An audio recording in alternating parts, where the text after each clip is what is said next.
Hello दोस्तों, स्वागत है आपका मेरे चैनल सुरेंद्र बल में। आज हम जा रहे हैं कनाडा ओंटारियो में ब्लू माउंटेन की तरफ। Blue mountain resort. गाड़ी में सामान पैक हो गया है, खाने पीने का या और भी जो ज़रूरी चीज़ें हैं उनका, और बस चलने की तैयारी है। सारा परिवार साथ में है और भी जो हमारे नियर डियर हैं, रिश्तेदार हैं, भाई बहन हैं, वो भी अभी वहीं जाके हम सब इकट्ठे होंगे, वहीं मिलेंगे। तो बस अब तैयारी है, चलते हैं ब्लू माउंटेन की तरफ। दिखाते हैं आपको रास्ते का सफ़र और वहाँ का नज़ारा। यहाँ से ब्लू माउंटेन का सफ़र करीबन 125 से 30 किलोमीटर पड़ता है। ये हम अपने घर से निकल पड़े हैं और ये 125-30 किलोमीटर बहुत ही खूबसूरत सफ़र है। कनाडा का कहीं भी जाएंगे आप, उनके हाईवे से, एक्सप्रेसवे से, सड़कें तो बढ़िया है ही हैं, बट आसपास जो ग्रीनरी, जो हरियाली, जो नेचुरल ब्यूटी है, वो भर भर की पड़ी हुई है, भरमार है। सारा परिवार हम इकट्ठे हैं। पिछली बार हम गए थे मस्कोका, उसको करीबन 1-1.25 महीना हो गया था, तो उसके बीच में भी 1-2 जगह गए। अब हम जा रहे हैं ब्लू माउंटेन।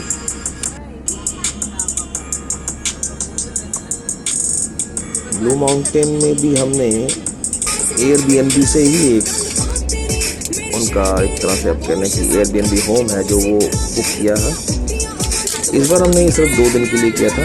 मस्कोका हम 3 दिन रुके थे, बट ब्लू माउंटेन 2 दिन का प्रोग्राम है। यहाँ पे चेक इन जो है वो अंदाज़ा आप मान के चलें 4 बजे से पहले देते नहीं हैं। इंडिया में ऐसा नहीं है। अगर बहुत भी कोई लेट करता है, इंडिया में 2 बजे तक देता है, वो भी आप रिक्वेस्ट करें अर्ली चेक इन की तो कई लोग 12 बजे भी देते हैं। बट यहाँ सिस्टम कुछ अलग है, क्योंकि उनको शायद क्लीनिंग वगैरह करानी पड़ती है, तो जब कोई छोड़ के जाएगा इनको 2-3 घंटे तो चाहिए होते हैं। उसी वजह से ये 4 बजे तक आपका चेक इन है और चेकआउट आपको ये 11 बजे करना पड़ेगा। अदरवाइज़ वही है कि ये पेनल्टी वगैरह लगाते हैं, ये दिन की तरफ से कुछ ना कुछ आपको आ जाएगा नोटिफिकेशन या कुछ मैसेज कि आपको लेट है या जो भी है, तो अब 11 बजे आपको छोड़ना पड़ता है।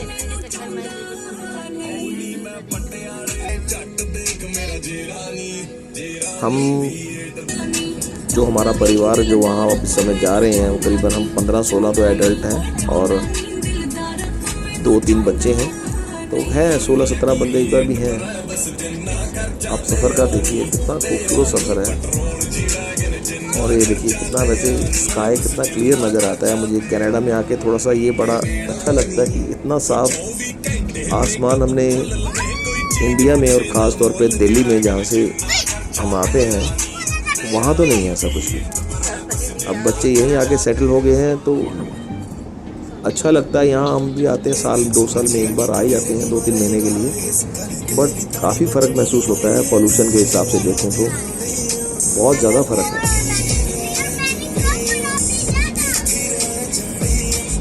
बाकी सड़कें की बात करो तो इंडिया में भी बुरी नहीं है, बहुत अच्छी सड़कें हैं इस समय। हाईवे सारे बहुत वेल कनेक्टेड हैं और बढ़िया हैं, बट ऐसी हरियाली और इतना साफ आसमान वहाँ नज़र नहीं आता।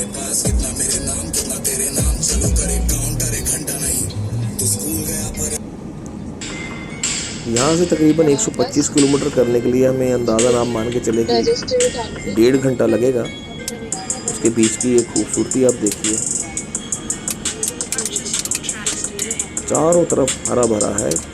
ये जो महीने हैं अप्रैल लास्ट से लेके मई, जून, जुलाई और कुछ हद तक अगस्त भी पूरा ही, यानी कि कुछ नहीं पूरा अगस्त ही आप मान के चलें, ये बहुत अच्छा समय होता है यहाँ पे विज़िट करने का, क्योंकि इस समय यहाँ पे स्नो नहीं होती और सब कुछ बहुत साफ़ सुथरा सा हरा भरा सा नज़र आता है।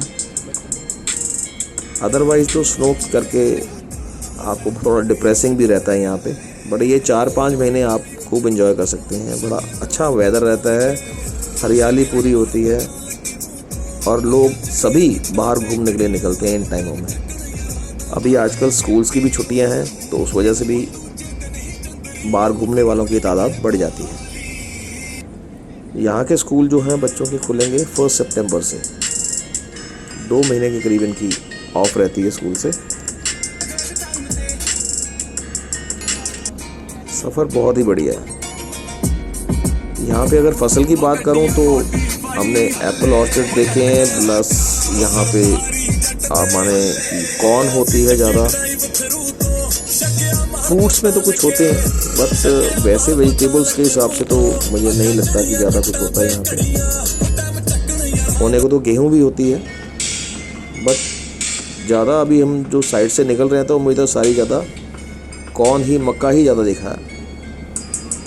यहाँ पे ये ग्रास की भी पैदावार करते हैं, कि यानी कि ग्रास को उगाया जाता है, फिर उसकी एक लेयर को काट के जहाँ पे भी ज़रूरत है, जहाँ पे भी लैंडस्केपिंग की ज़रूरत है, या घरों में या कहीं पे आपकी जिनकी घास ख़राब हो गई है, वो काट के ये पूरी लेयर को लगाया जाता है। तो ये भी यहाँ एक बहुत फार्मिंग का एक हिस्सा है ये भी।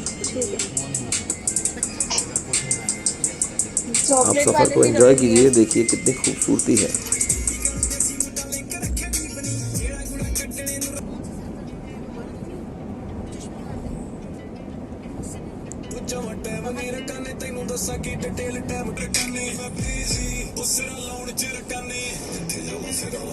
हमने घर से खाने पीने का कुछ सामान लिया है। पिछली बार हम काफ़ी ज़्यादा ले गए थे, बट इस बार कुछ कम है कि किचन बहुत ज़्यादा यूज़ नहीं करना, बाहर ही खाएंगे।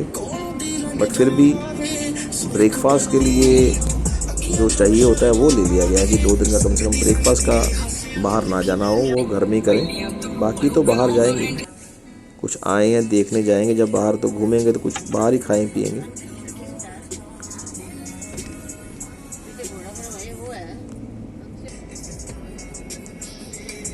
ब्लू माउंटेन पहले भी मैं 2-3 बार आ चुका हूँ, बट कभी एयरबीएनबी में नहीं रहा।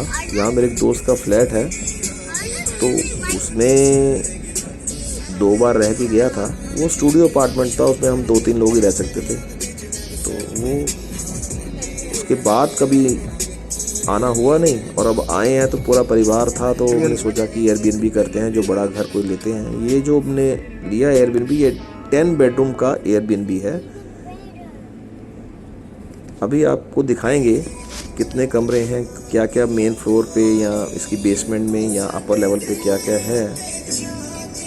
इसका जो हमें किराया पड़ा 2 दिन का, वो 3600 रुपये पड़ा। इसका भी मस्कोका का भी इतना ही था, वो 3 डेज़ था, वो 54-5500 था। ये करीबन 3600 रुपये है।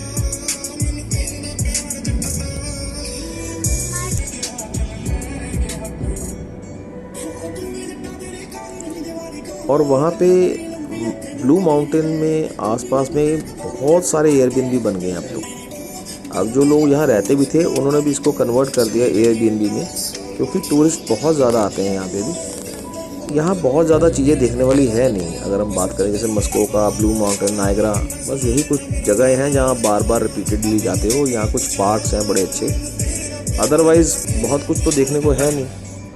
और यहाँ जो सबसे बड़ा एडवांटेज, जो सबसे अच्छी चीज़ यहाँ पे है, वो ये है कि यहाँ पे स्कीइंग होती है, क्योंकि स्नो बड़ी ज़बरदस्त पड़ती है यहाँ पे। तो बहुत दूर दूर के, मतलब दूसरे देशों से भी यहाँ शौकीन यहाँ पे आते हैं स्कीइंग के लिए। हम सर्दियों में भी एक आधी बार आए थे, तो बहुत बर्फ़ से ढके होते हैं पार पूरे पहाड़, तब भी अच्छा लगता है। मगर इस समय की खूबसूरती गर्मियों की कुछ और ही है, बहुत ज़बरदस्त। और ये लीजिए, हम अब पहुंच गए हैं अपने ब्लू माउंटेन एयरबीएनबी होम में।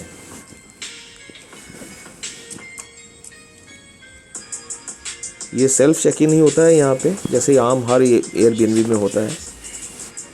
इसका हमें उन्होंने कोड बता दिया था, लॉक बता दिया था कि ये नंबर से आपका लॉक खुलेगा। ये बच्चे देखिए, ये मेरा बेटा, ये भी मेरा ग्रैंडसन था जो पहले देखा था, और ये हमने इसका दबाया कोड और हमें एक्सेस मिल जाएगा।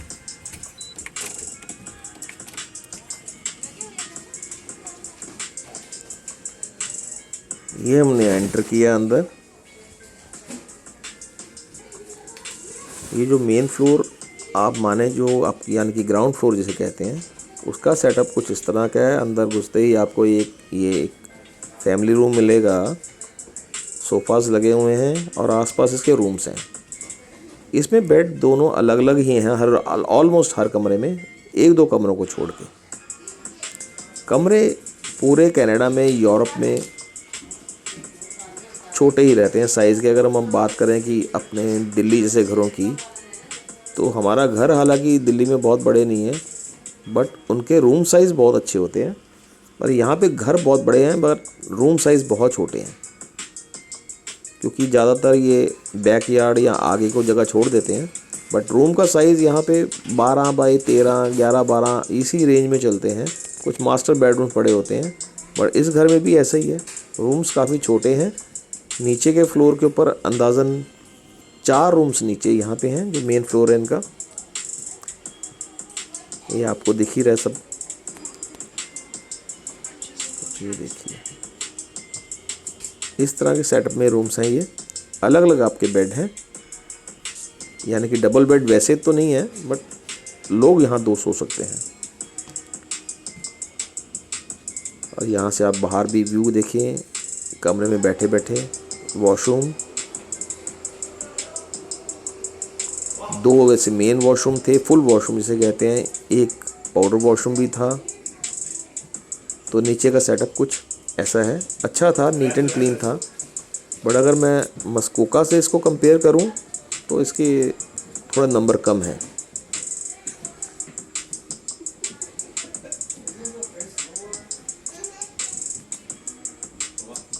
ये हमारे और जो रिश्तेदारी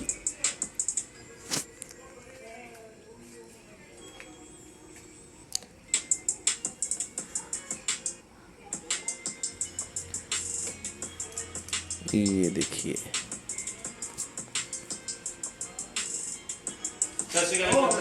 अब हम आपको लेके जाते हैं फर्स्ट फ्लोर की तरफ। फर्स्ट फ्लोर में किचन है, नीचे किचन नहीं थी, फर्स्ट फ्लोर में ही किचन है। और इसका सेटअप कुछ ऐसा, काफ़ी अच्छे साइज़ की किचन है। यहाँ डाइनिंग एरिया भी साथ में ही है, आइलैंड सा बना हुआ है, साथ में डाइनिंग टेबल भी है।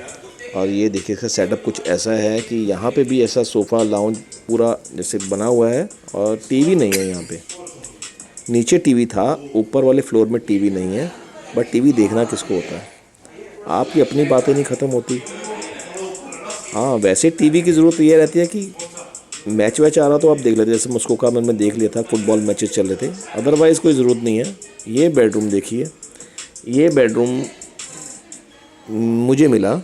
हालांकि मैंने कहा था आपके मस्कोका में मुझे बड़ा अच्छा बेडरूम दे दिया था, अब आपकी मर्ज़ी है, जो सा मर्जी चूज़ करके दे दो। मगर उन्होंने बोला नहीं मामा, ये आपको ये मिलेगा। तो ये बेडरूम था मेरा। इसमें बाथटब था, शावर एरिया तो आपने देखा अभी, अच्छा था, खुला डुला रूम भी ठीक था। बस यहाँ साइज़ क्वीन साइज़ बेड होते हैं, बस ये दिक्कत थी थोड़ी सी। ये देखिए, अब हम आगे बाहर इसकी बालकनी की तरफ।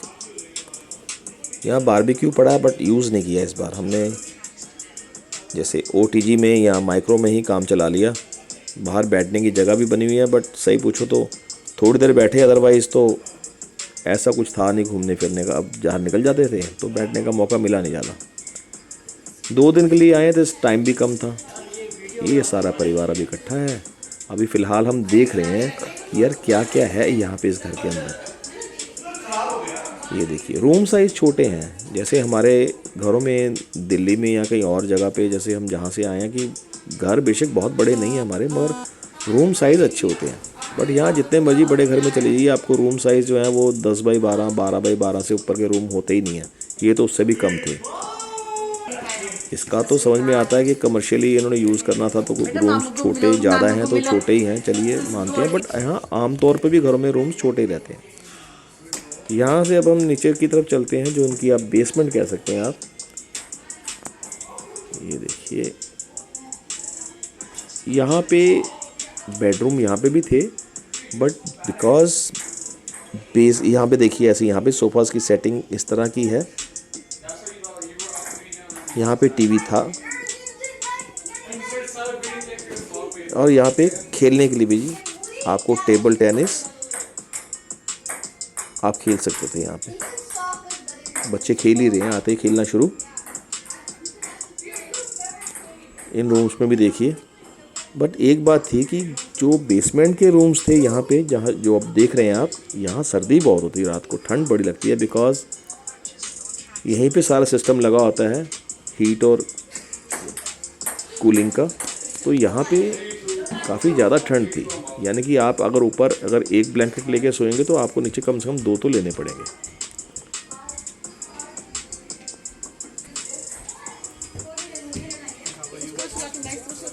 ये वापस आ गया जी बाहर की तरफ। अब और भी सिस्टर आ गई, जीजा जी आ गए, बच्चे आ गए, और तो सब इकट्ठे हो रहे हैं धीरे धीरे। गाड़ियाँ 4 गाड़ियाँ थी जिनमें हम सब लोग मिलके आए हुए हैं, तो अब इनमें से शायद 3 आ गई हैं। और ये देखिए सामान जो लाए हैं वो अब निकाल के अंदर रखा जा रहा है। इसमें कोल्ड ड्रिंक्स हैं, कुछ खाने की चीज़ें हैं। ये देखिए जीजा जी गए अभी। ये मेरी भांजी का हस्बैंड किरण पाल सिंह, बहुत बड़ा बिल्डर है यहाँ पे ये। और ये देखिए ये गाड़ियाँ सब लगभग अब आ चुकी हैं।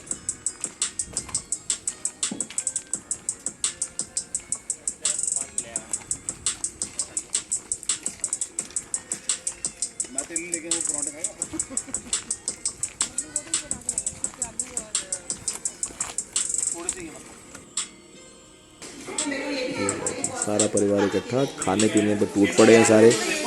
घर से बना के लाए थे कुछ चीज़ें कि ब्रेकफास्ट के ही लेंगे, मगर नहीं, उन्होंने बोला भाई नहीं, अब जाते ही 4 बजे पहुंचेंगे तो फिर बाहर खाने का टाइम होगा नहीं, तो कुछ ना कुछ बिरयानी वगैरह घर से ले आए जो हम खाएंगे, थोड़ी देर आराम करेंगे, फिर बाहर घूमने फिरने के लिए निकल जाएंगे।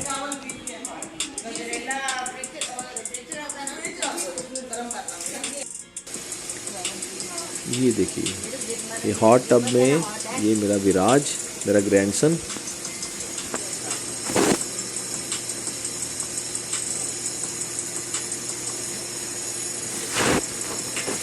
फैसिलिटी सारी है, बट अगर मैं मस्कोका के उस घर से इसको कंपेयर करूं तो इसके नंबर कम है।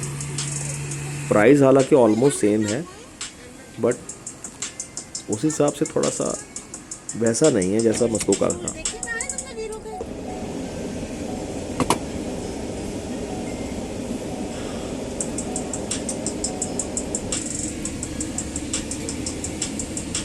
हम निकले हैं यहाँ से कुछ देखने के लिए, बाहर निकलते हैं, देखते हैं कहाँ जाना है। यहाँ एक सीनिक केव्स करके जगह है, प्रोग्राम तो वहाँ का बना है और ज़्यादा दूर नहीं है, वो ब्लू माउंटेन के अंदर ही है।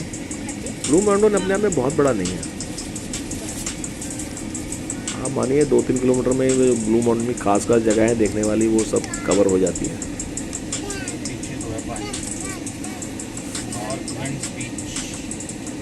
जो मेन ब्लू माउंटेन विलेज है वो हमारे इस एयरबीएनबी से करीबन मेरे ख्याल ज़्यादा से ज़्यादा 1-1.5-2 किलोमीटर होगा।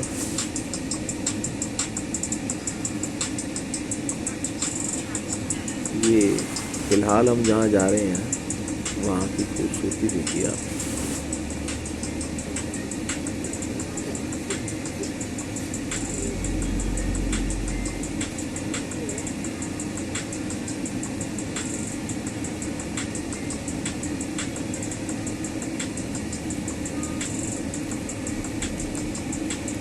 पूरा लश ग्रीन है, दाएं बाएं कहीं भी देखें पूरा हरा भरा है। और ये हम पहुंच गए हैं जो जगह मैंने बताया था, सीनिक केव्स जिस जगह का नाम है। गाड़ियाँ काफ़ी हैं, काफ़ी लोग आए हुए हैं, बट उस हिसाब से नहीं है जैसे हम पिछली बार आए थे तो काफ़ी ज़्यादा लोग थे। अब हम जा रहे हैं टिकट काउंटर की तरफ, देखते हैं। यहाँ पे टिकट है $40 पर पर्सन के हिसाब से, बच्चों के शायद 10-5 कम होंगे।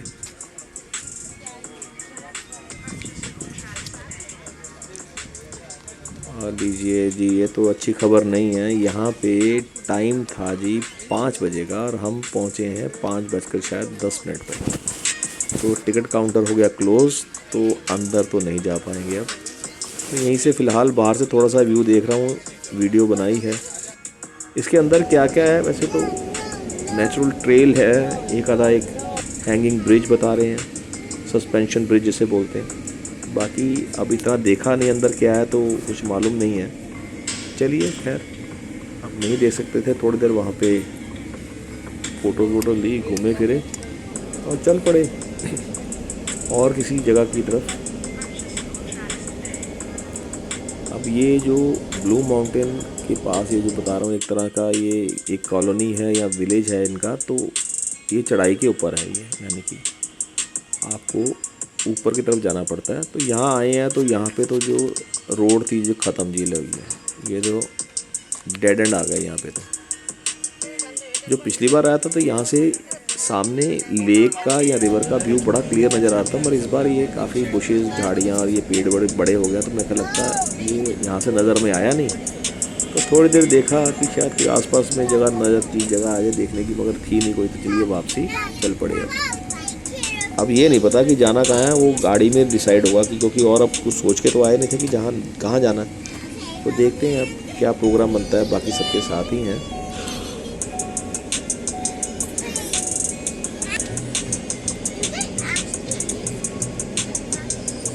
बट डेस्टिनेशन पे पहुंच के तो वैसे भी चलो जो होगा सो होगा, बट जो रास्ते का मज़ा है वो तो अल्टीमेट है। रास्ता बहुत खूबसूरत है, कहीं भी चले जाएं पूरे कनाडा में। मैं लास्ट टाइम जब आया था तो मैं कैलगरी से बैंफ और वहाँ से मैं फिर जैस्पर वगैरह गया था, तो वो तो उसका मुकाबला नहीं है, ये उनके मुकाबले में कहीं नहीं ठहरता मगर रास्ता, बट वो तो बहुत अल्टीमेट था, उसका जवाब नहीं था। हमने कभी स्विट्ज़रलैंड गए नहीं, मगर मुझे लग रहा है कि स्विट्ज़रलैंड भी उस रास्ते के मुकाबले में फीका ही होगा। बहुत खूबसूरत था, ख़ास तौर पे कैलगरी से जब हम बैंफ जाते हैं।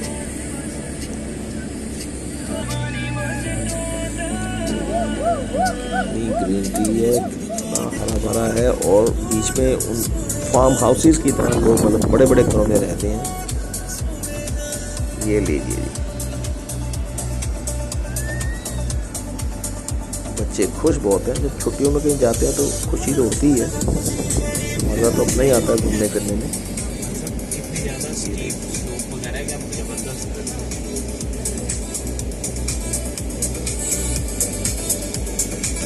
ये जो ट्रक पिक्का जिसे यहाँ बोलते हैं, ये फोर्ड का है हमारे पास। सफ़र कर रहे हैं और ये बहुत ही बढ़िया है, मज़ा आता है देखने, सारा हरा भरा है सब। और यहाँ की हरियाली का रंग हमारे इंडिया से डिफरेंट है कुछ वाकई। यहाँ नहाए धोए से लगते हैं, वहाँ डस्ट जमी होती है तो शायद उसका रंग थोड़ा सा फीका पड़ जाता है। यहाँ सेबों के बाग हैं, कॉर्न है जैसे मैंने बताया आपको, और ये देखिए सुंदर सुंदर फार्म साइड है सारी ये। अब हम यहाँ पे मुझे बताया गया कि हम एक जा रहे हैं डिस्टिलरी में। यहाँ वाइनरीज बहुत हैं, डिस्टिलरीज बहुत हैं, तो यहाँ पे भी अच्छी चहल पहल है। अब मुझे मालूम नहीं है, हम तो ना पीते हैं ना ऐसा खाने पीने वाले हैं नहीं, तो हमें ज़्यादा इन चीज़ों की नॉलेज भी नहीं है कि है क्या ये। बट चलिए सब आए हैं तो हम भी देखते हैं है क्या। ये डिस्टिलरी है,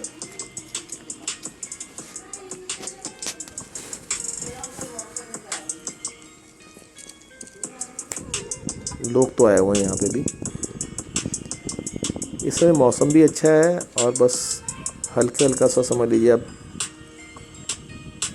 सूर्य देवता जाने की तैयारी में है, तो अब लोग यहाँ पे जो क्योंकि यहाँ ना असल में लोग जल्दी खा लेते हैं, 8 बजे 6:30 7 बजे भी लोग खा के निकल जाते हैं। तो अभी हम यहाँ पे पहुँच गए हैं, देखते हैं अंदर क्या है।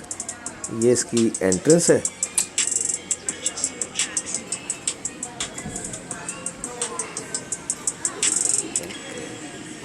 तो अभी नीचे तो देखा नहीं, ऊपर का फ्लोर एक्सप्लोर करने चले गए। चलिए कोई बात नहीं, नीचे देखते हैं क्या है। ये कुछ ड्रिंक्स, कोल्ड ड्रिंक्स के है, ये कुछ फ्रिज में भरा पड़ा है हमारे लायक जो लोगों के लिए। और ये देखिए, ये इस तरह के ड्रम्स के अंदर जो जैसे लिकर होती है वो स्टोर की जाती है। ये डिस्टिलरी है पूरी, यहाँ पे प्रोसेस पूरा होता है, प्रोसेसिंग होती है। शराब बनाने का जो भी तरीका है वो यहाँ पे पूरा किया जाता है, फिर ड्रम्स में डाल कर रखा जाता है, फिर यहाँ से सप्लाई होती होगी। इनका अपना ब्रांड है, मैंने वो पूछा नहीं कौन से ब्रांड की बनाते हैं। वहाँ से जी घूमते फिरते अब हमने कहा कहीं और चलें, तो कहाँ चलें, तो अब हम आ गए हैं, ये देखिए, एक यहाँ पे बीचेस वैसे नहीं है क्योंकि समुद्र तो है नहीं, ये नदियाँ हैं, बहुत बड़ी बड़ी झीलें हैं, तो वहाँ पे आ गए हैं। आप कड़ीबाजी में जमते ना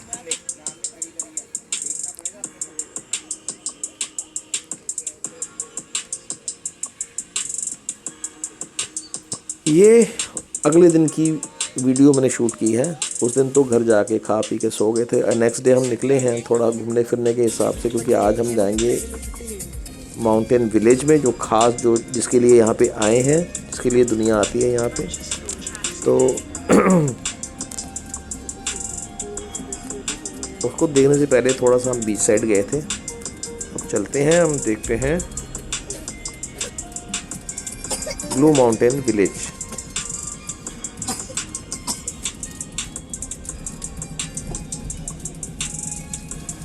ये तो एयरबीएनबी से ज़्यादा दूर नहीं था, करीबन 2 किलोमीटर की दूरी पे था, 2 या 3 होगा, मुझे ज़्यादा खास मैंने ध्यान दिया नहीं था।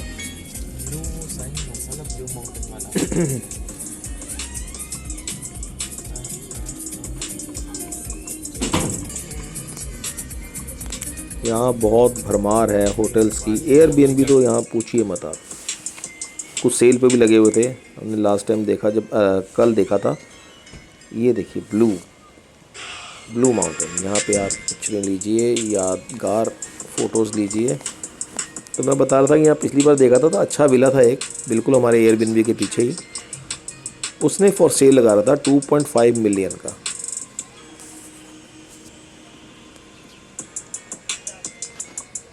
आप मान के चलें 17-18 करोड़ का अंदाज़न।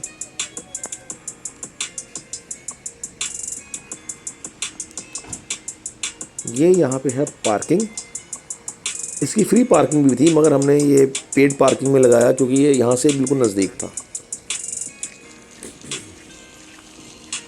ये जब विलेज के अंदर एंटर करते हैं तो कुछ आपको ऐसे कुछ नज़र आते हैं जो बिल्डिंग्स हैं।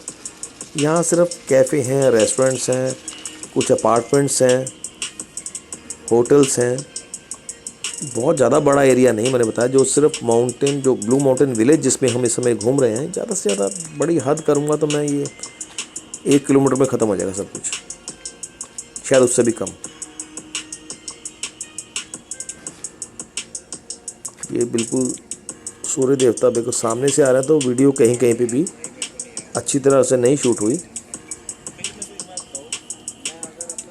ये देखिए, अब चलते चलते आपको दिखाता हूँ कि क्या क्या है। ज़्यादातर तो सिर्फ खाने पीने के रेस्टोरेंट्स या कैफ़ेज़ ही हैं।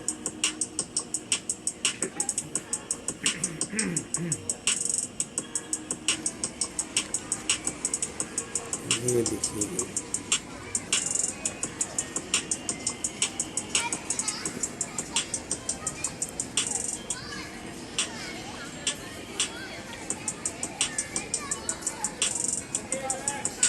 टूरिस्ट इस समय तो कम है।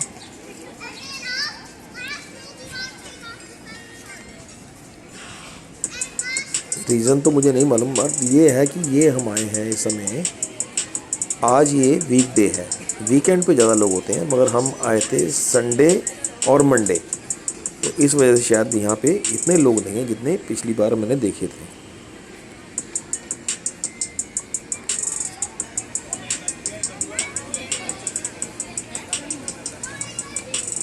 चहल पहल तो अच्छी है, इंडियंस काफ़ी हैं।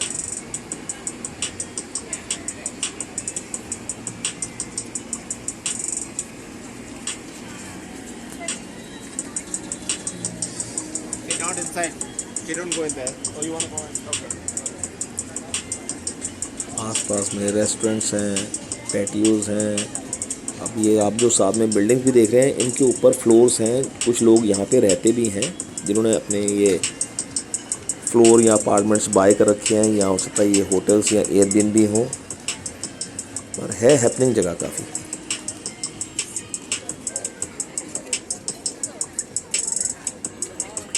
सामने आप तो हरे हरे से पहाड़ देख रहे हैं। जब यहाँ बर्फ़ पड़ जाती है तो ये बहुत खूबसूरत तब भी लगते हैं, और तब यहाँ पे स्कीइंग वालों की लाइन लग जाती है जो स्कीइंग करने के शौकीन हैं।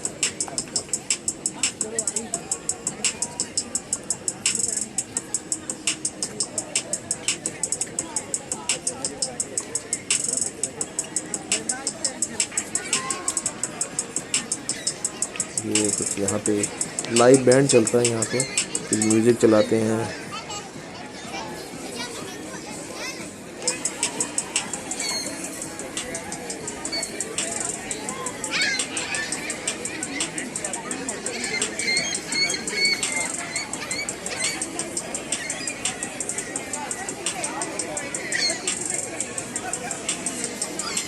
रेस्टोरेंट्स, कुछ सोवेनियर शॉप्स हैं, कुछ कपड़ों के भी हैं, पर ज़्यादा खाने पीने वाले ही हैं।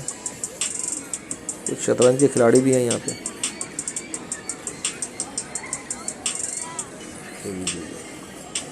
ये है जी सारा ब्लू माउंटेन। मैंने बताया बहुत ज़्यादा बड़ा नहीं है, बट खूबसूरत है। एक बार आना बनता है।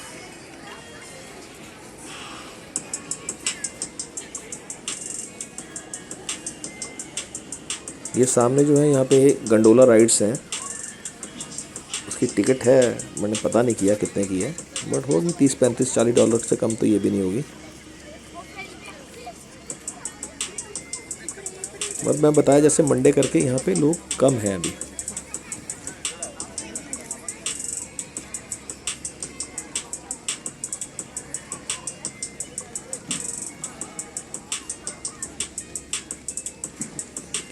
खूबसूरत तो बहुत है, नो डाउट।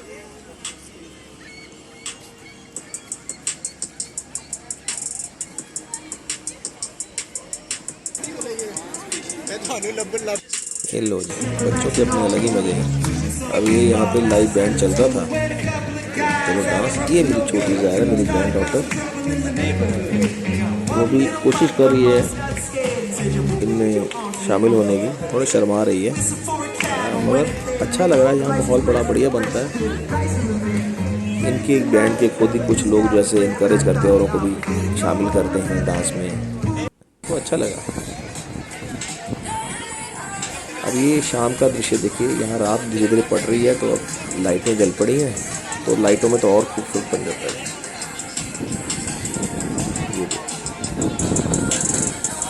इस समय तकरीबन रात के 8 बज रहे हैं।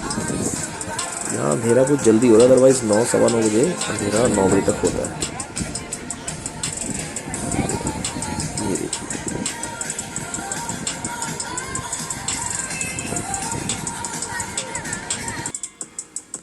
तो चलिए दोस्तों, अब यहाँ पे वीडियो को एंड करते हैं। अब जाने का टाइम आ गया है, नेक्स्ट डे है। अब ये हमारा ट्यूसडे को हमने चेकआउट किया यहाँ से 2 दिन रहने के बाद। उम्मीद है आपको ये वीडियो पसंद आई होगी। अगर पसंद आए तो प्लीज़ सब्सक्राइब कर दो, शेयर कर दो, लाइक कर दो। सब्सक्राइबर बड़े कम हैं अभी मेरे, तो आपसे रिक्वेस्ट है कि सब्सक्राइब तो ज़रूरी कर दो। अब सब तैयारी है जबकि जाने की, गाड़ियाँ तैयार हो चुकी हैं, सामान सारा हमने अपनी गाड़ियों में डाल लिया है। अब 2 दिन मौज मस्ती के बाद एक तरह रिफ़्रेश होता है आदमी, दोबारा थोड़ा सा मूड अच्छा होता है। ये लो, छोटा डॉगी भी है हमारे पास, इसका नाम है बडी। तो चलिए जी, गाड़ियाँ तैयार हैं वापस घर जाने के लिए। तो मिलते हैं आपसे फिर किसी नई वीडियो में। तब तक के लिए गुड बाय। और फिर दोबारा कह रहा हूँ, सब्सक्राइब ज़रूर कर दीजिए, बड़ी मेहरबानी होगी आपकी। Thank you, bye bye.